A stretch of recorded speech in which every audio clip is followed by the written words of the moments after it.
அன்னைக்கு இந்த சாட்சியங்கள் எல்லாம் அன்னைக்கு பேசாம என்ன பண்ணிட்டு இருந்தீங்கன்னு கேட்பான்ல ஒருத்தன். அன்னைக்கு தாண்டா வீதியில் நின்று கத்தனம்டா, சான்றுகளோட கதறணும்டா, நீங்க எங்கடா போனீங்க கேட்காமன்னு கேட்கறதுக்கு ஒரு சான்று வேணும்ல. அதுக்கு தான் இந்த போராட்டம்,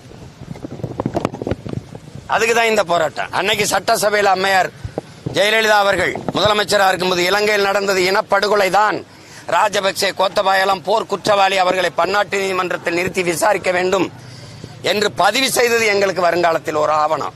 அன்னைக்கு இருந்த அரசு பாரா சட்டசபையில் தீர்மானம் போட்டிருக்குன்னு. அதுக்கு தான் இதெல்லாம். அன்னைக்கு என்ன பண்ணிக்கிட்டு இருந்தேன்னு எவனாவது ஒருத்தன் கேட்பான்ல, பெரிய அறிவா இருந்த ஒருத்தன் கேட்பான். இன்னைக்கு வரைக்கும் அது ஒரு இனம் தம் முழு ராணுவ வலிமையை வைத்து ஒரு இன மக்களை அழித்து ஒழித்திருக்கிறது, கொன்று குவித்திருக்கிறது.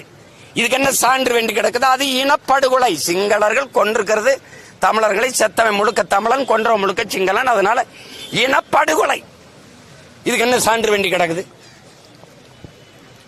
என்ன சான்று வேண்டி கிடக்குது? உலகெங்கும் அடித்து விரட்டப்பட்டு, தாய் நிலத்தில் ஆக்கிரமிக்கப்பட்டு, கொன்றொழிக்கப்பட்டு, குற்றுயிரும் குறையுமா ஓடி பல்வேறு நாடுகளை நாடற்ற ஏதிகளாக போய் அண்டி ஒண்டி அகதிகளாக வாழ்வது தமிழர்களா சிங்களர்களா? ஜனநாயகம் பேசுகிற இந்த நாடுகள், குறிப்பாக இந்திய பெருநாடு, இந்திய ராணுவத்தில் தமிழர்கள் நாங்கள் இடம்பெற முடியும், சீக்கியர்கள் இடம்பெற முடியும், பஞ்சாபி எல்லாரும் இடம்பெற முடியும், குஜராத்தி, மராட்டி, மலையாளி, கன்னடர், தெலுங்கர் எல்லாரும் இடம்பெற முடியும். அது ஒரு நாட்டு ராணுவம் என்று சொல்வதை ஏற்கலாம். ஆனால் இலங்கையில் தமிழர்கள் அந்த நாட்டு ராணுவத்தில் நாங்கள் இடம்பெற முடியுமா? இடம் பெற்றிருக்கிறோமா? இந்த கேள்விக்கு ஆற்ற பதில் இருக்கு.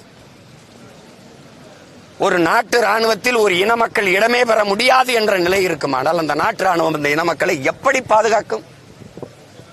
அதே ராணுவ வலிமை ஆயுத பலத்தை கொண்டுதான் என் அக்கா தங்கைகளை ஆயுதத்தை காட்டி, உயிரை காட்டி அச்சுறுத்தி வன்புணர்வு செய்து கொண்டு குவித்தது. தொண்டை குழிக்கல் கொண்டு துப்பாக்கி செலுத்திட்டு உனக்கு உயிர் வேணுமா, உரிமை வேணுமா? எவன் உரிமை வேணும்னு சொல்லுவான்? இது எந்த மாதிரி அணுகுமுறை?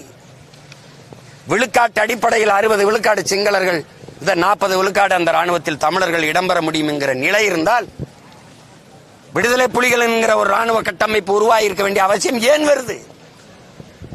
அப்ப எந்த ராணுவத்தை வைத்து அழித்து ஒழிக்கிறான என் இன மக்களை, அதே ஆயுதத்தை எடுத்து என் இன மக்களை பாதுகாப்பதை தவிர வழி இல்லை என்ற நிலைக்கு தள்ளப்பட்ட பிறகுதான் எங்கள் தலைவன் ஆயுதம் எடுத்தான்.